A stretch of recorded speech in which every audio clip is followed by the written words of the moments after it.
Hi friends. हमारा आज का वीडियो उन लोगों के लिए है जो यूपीपीएससी में एलसी ग्रेड टीचर्स की तैयारी कर रहे हैं। ये वीडियो एक्चुअली कॉमर्स स्टूडेंट्स के लिए फोकस्ड है।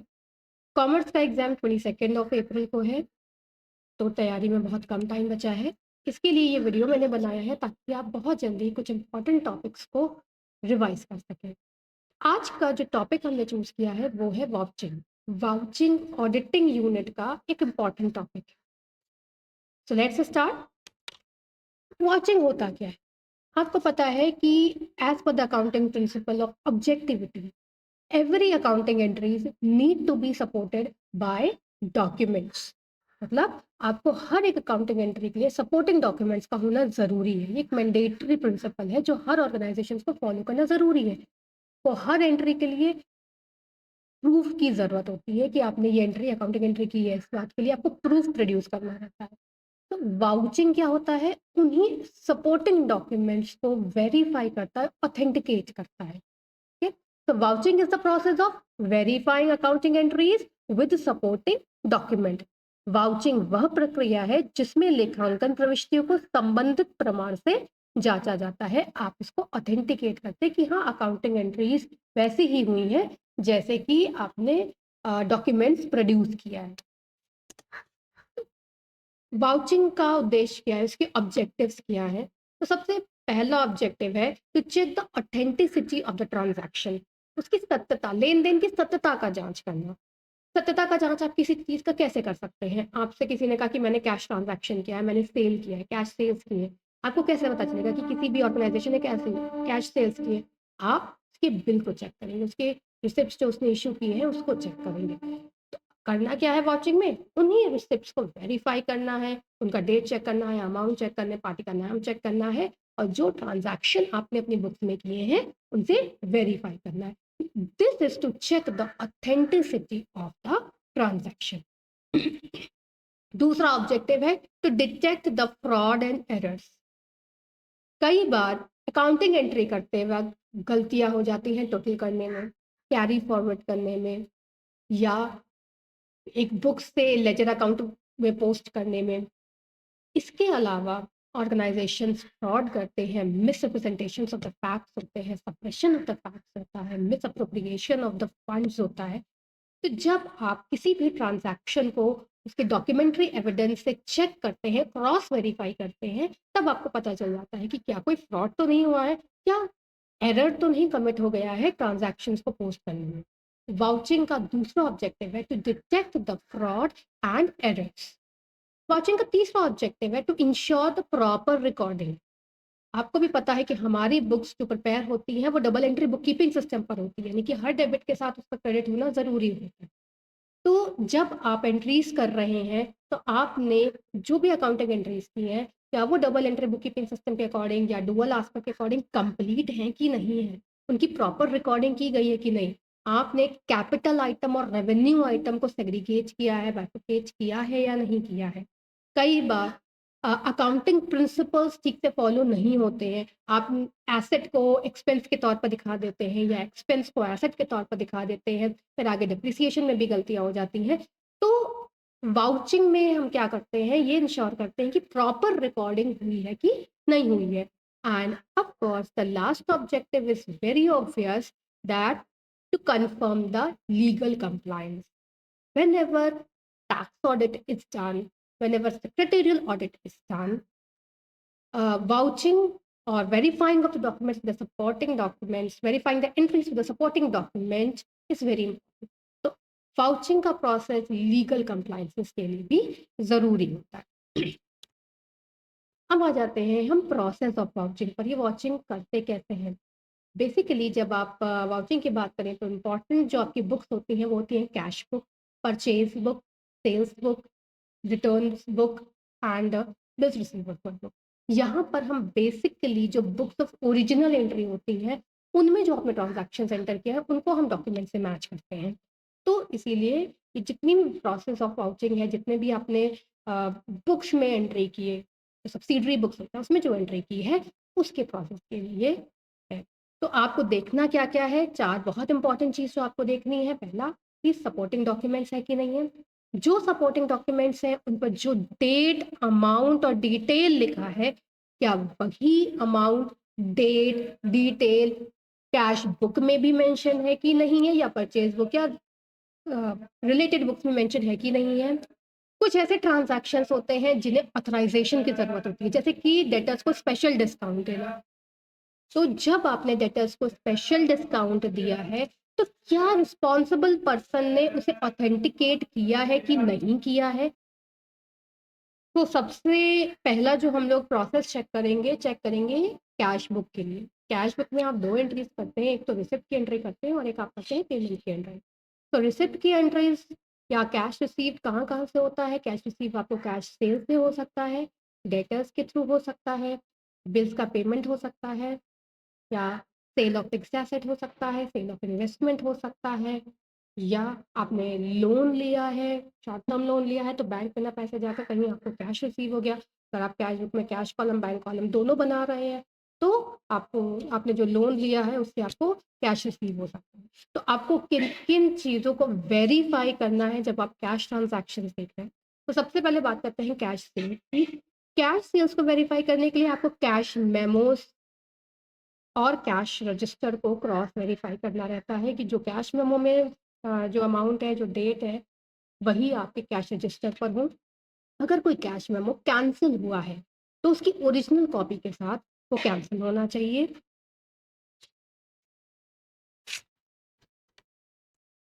एक बहुत इम्पोर्टेंट बात है कि जो भी बैंक में पैसा डिपॉज़िट हुआ है, उसके लिए बैंक स्टेटमेंट इश्यू हुआ होगा या बैंक का जो रिसिप्ट होता है, वो इश्यू हुआ होगा। तो उसमें जो डेट, जो अमाउंट मेंशन्ड है, या अगर कोई चेक नंबर मेंशन्ड है, तो वो आपको वेरीफ़ाई करना पड़ेगा, आपने कैश बुक में जो एंट्री की है। इसके बाद डेटर्स से आपको कैश रिसीव होता है, तो आपको देखना पड़ेगा कि आपने जो डेटर्स को रिसिप्ट्स इश्यू किए हैं, इनवॉइसेस इश्यू किए हैं, उसी के अगेंस्ट में आपको पैसा मिल रहा है, उसका डेट, उसका अमाउंट वेरीफाई करना पड़ेगा। अगर डेटर्स को स्पेशल डिस्काउंट दिया गया है, तो क्या रिस्पॉन्सिबल पर्सन ने स्पेशल डिस्काउंट दिया है? अगर फुल एंड फाइनल सेटलमेंट है, तो जो डिफरेंस अमाउंट है, उसे कैश डिस्काउंट में डाला गया है कि नहीं डाला गया है? और जो डेटर्स से आपको अमाउंट रिसीव हुआ है, जिस डेट में रिसीव हुआ है, सेम डे एंट्री हुई है कि नहीं हुई है।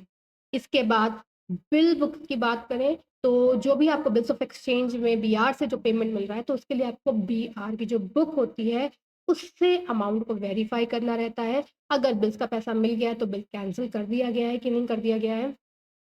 अगर बिल डिस्काउंटेड है, तो क्या बैलेंस शीट में कॉन्टिंजेंट लायबिलिटी सेक्शन में डिस्काउंटेड बिल की कॉन्टिंजेंट लायबिलिटी शो हो रही है कि नहीं हो रही है? और जब बिल डिसऑनर हुआ है, तो क्या डिसऑनर की एंट्री प्रॉपर्ली की गई है कि नहीं की गई है? इसमें अगर बिल इंडोर्स्ड है और डिस्काउंटिंग विद डिसऑनर है, तो आपको बहुत ध्यान से ट्रांज़ैक्शन को देखना है। उसकी जर्नल एंट्री और उसके जो डेट है, क्या वो नोटराइज़्ड है कि नहीं है, ये सब आपको चेक करना है। इसके बाद अ, अगर बात की जाए सेल ऑफ फिक्स्ड एसेट्स की, तो सेल ऑफ फिक्स्ड एसेट में आपको मिनट्स बुक, जो बोर्ड ऑफ डायरेक्टर्स की जो मिनट्स बुक्स होती हैं, जो एजेंट जो सेल्स में इन्वॉल्व्ड है, उसका जो अकाउंट होता है, सेल का कॉन्ट्रैक्ट होता है, क्योंकि फिक्स्ड एसेट की सेल है तो सेल का कॉन्ट्रैक्ट होगा। तो उसको उसके साथ आपको एंट्रीज़ को वेरीफ़ाई करना है। अगर प्रॉफ़िट हो रहा है सेल ऑफ फिक्स्ड एसेट में, तो क्या वो प्रॉफ़िट रेवेन्यू के तौर पर दिखाया गया है कि नहीं दिखाया गया है? और वो रेवेन्यू जो है वो डिविडेंड के तौर पर डिस्ट्रीब्यूट तो नहीं कर गया है, because as per the principle you can not distribute the revenue arising from the fixed asset sale as dividend.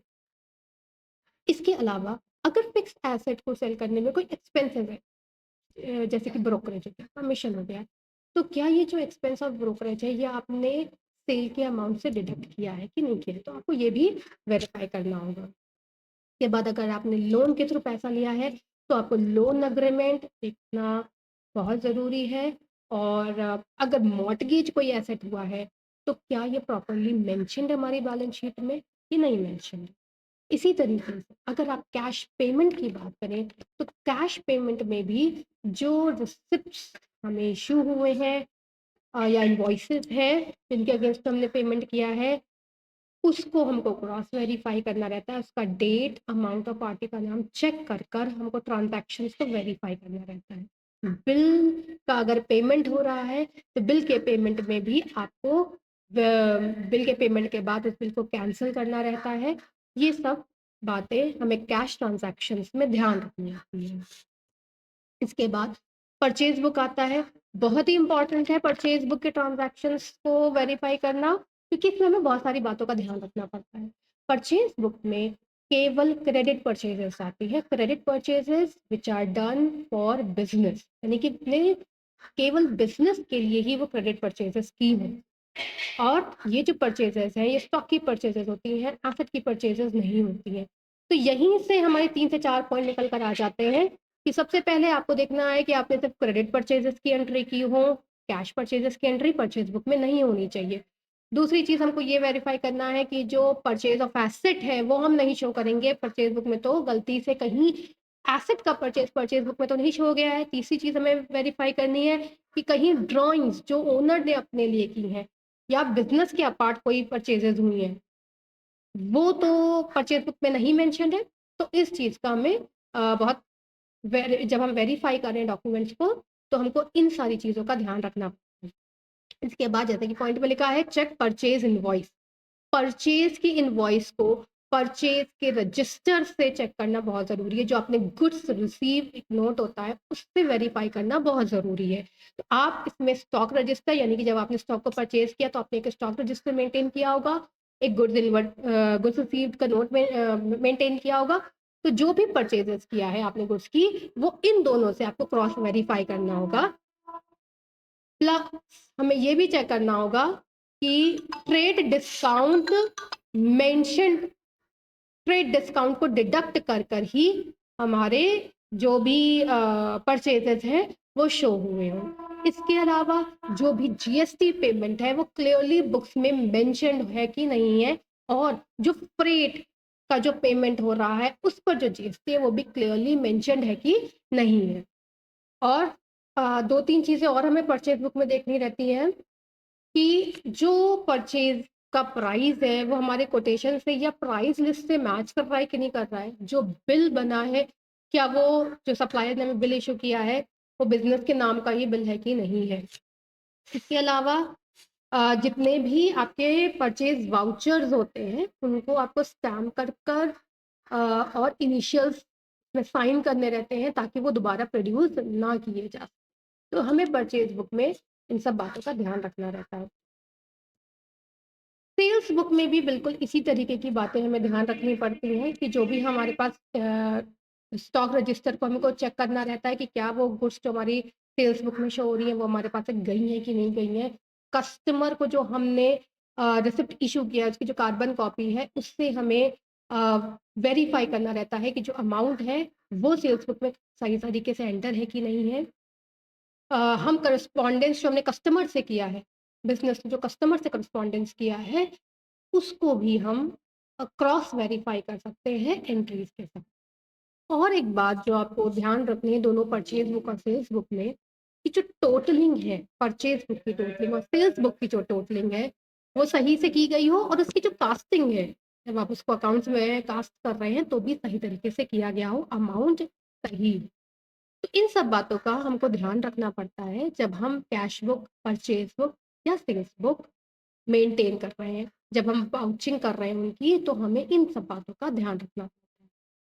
तो आज के लिए बस इतना ही, और नए टॉपिक के साथ नए वीडियो में मिलते हैं।